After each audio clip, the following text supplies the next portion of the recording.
อ้าวซื้ออะไรก็น้องใหญ่เนาะน้องใหญ่โตกันใหญ่ซื้อกันใหญ่เนี่ยพี่น้องเอ้ยคักเลย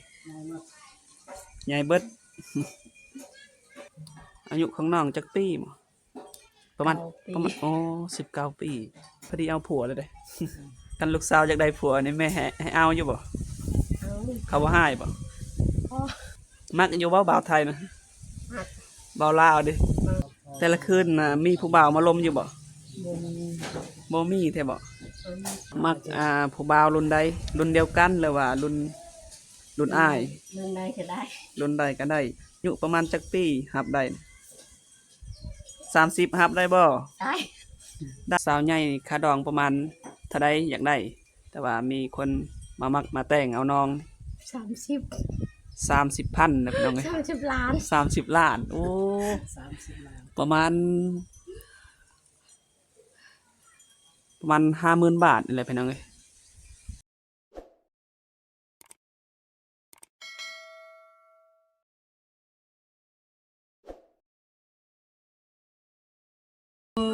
เอาสบายดีเนาะวันนี้เฮากะมาหาสาวอยู่ในเขตชนบทนี่พี่น้องเอ้ยเฮากะได้นัดนำกับเพิ่นไว้บ่ฮู้ว่าน้องนะซื้ออันใดเบิ่งกล่องนี่จิตเขียวอ้าวซื้ออันใดก็น้องใหญ่เนาะน้องใหญ่โตกันใหญ่ซื้อกันใหญ่นี่พี่น้องเอ้ยคักเลยใหญ่เบิดมีผู้บ่าวหรือบ่โสดแท้บ่100%เบิ่งกล้องได้บ่เบิ่งในโทรศัพท์อายุของน้องจักปีบ่ประมาณโอ้19 ปี19 ปีนี่พอดีเอาผัวเลยเด้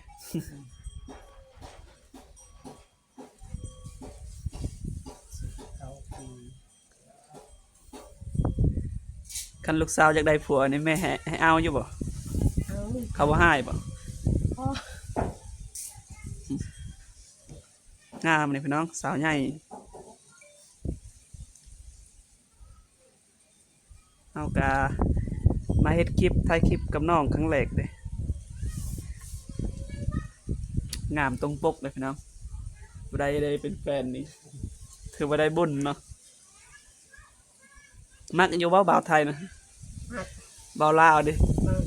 ญาติบ่มักแต่คนชนเผ่าเดียวกันเนาะยันจังน้อยบ่าวไทยมาหาบัดแลนนี่อีกบ่ได้เนาะเฮาก็เฮ็ดคลิปให้เพิ่นได้เบิ่งอารมณ์ดีตลอดได้สาวใหญ่นี่หรือว่าย้อนเห็นผู้บ่าวรอนี่บ่มาหาสนใจว่าหมู่เฮาบ่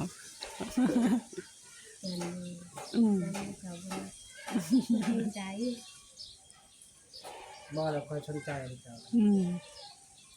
เจ้ายังโสดอยู่นะผู้นี้ก็โสดยานแต่สาวใหญ่หันมีแฟนแล้วแต่ละคืนน่ะมีผู้บ่าวมาลมอยู่บ่บ่มีแท้บ่มีแต่ในโทรศัพท์เนาะ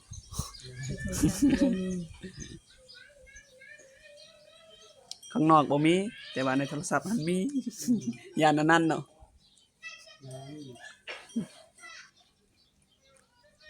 งามเลยพี่น้องอายุเพิ่นก็19 ปีประมาณจักปีสิเอาผัวนี่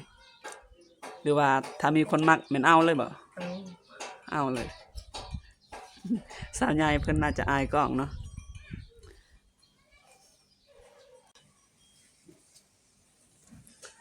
มักผู้บ่าวรุ่นใดรุ่นเดียวกันหรือว่ารุ่นอ้ายรุ่นใดก็ได้รุ่นใดก็ได้อายุประมาณจักปีรับได้30รับได้บ่ได้เด้พี่น้องเอ้ย40ได้บ่ได้40เด้ได้เบิดให้เอา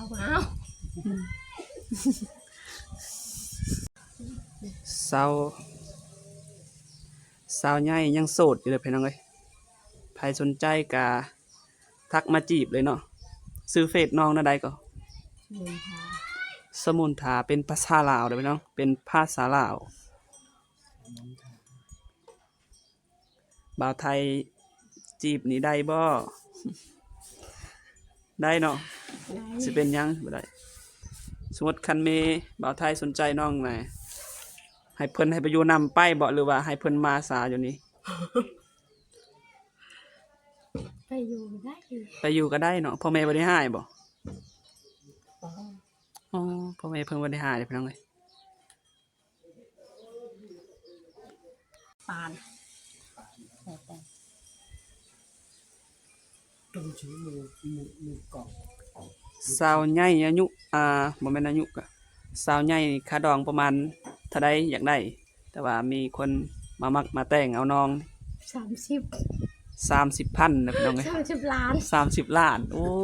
30 ล้าน ประมาณ 50,000 บาทนี่แหละพี่น้องเอ้ยแต่สำหรับหนุ่มไทยที่จะมาแต่งก็ต้องปกอยู่เด้อพี่น้องเอ้ยเพิ่นงามเลยน้องนี่นะอายุก็5กับ19 ปีบ่เคยมีแฟนเลยบ่บ่เคยมีแฟนเคยมีผัวเนาะ สาวลาวเผาเมืองกองค่าดอง 50,000 บาทพี่น้องเอ้ยไผฮักก็มาขอมาแต่งเลยเนาะได้อยู่เนาะบ่าวไทยหรือบ่าวลาวช่วงนี้เพิ่นจัดโปรเลยพี่น้องเอ้ยเพิ่นลดค่าดอง 30 ล้าน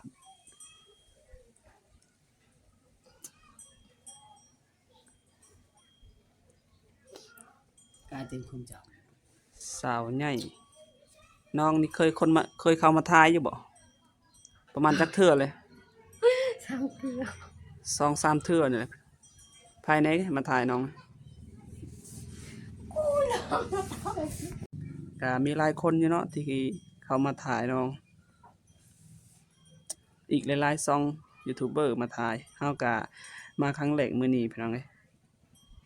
น้องก็งามตรงปกบ่ได้คิดคุยเด้มีแต่อารมณ์ดีตลอดใจดี 1 2 3 4 บ่าวไทยอายุ50 ปีรับได้บ่ เอาได้ บ่แม่นรับได้เว้าซื่อๆเนาะ เวลาเพิ่นไปหานี่ก็ย่านสิหนีเข้าป่าเพิ่นก็เสียเวลาเนาะ ขอให้รับได้เถอะเด้อ ตอนนี้ก็มี FC จากไทยแล้วก็อีกหลายๆประเทศเพิ่นก็เข้ามารับชมช่องของเฮาเนาะ แต่ว่าเฮาก็มาถ่ายสาวใหญ่ครั้งแรกเลยพี่น้องเอ้ยสาวใหญ่ในเขตชนบทห่างไกลจากเมืองก็หลายกิโลเมตร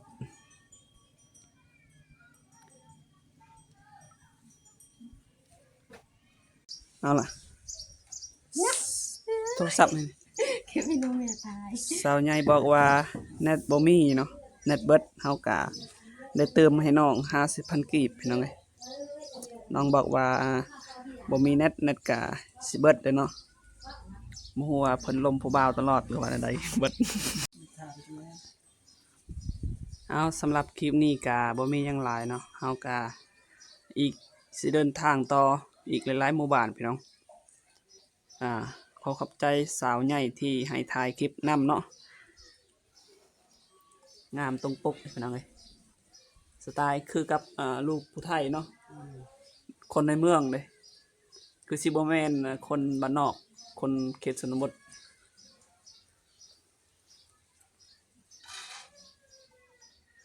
บ๊ายบาย FC นี่บ๊ายบายเจอกันคลิปหน้ามื้อหน้าเฮาก็สิมาถ่ายอีกเนาะ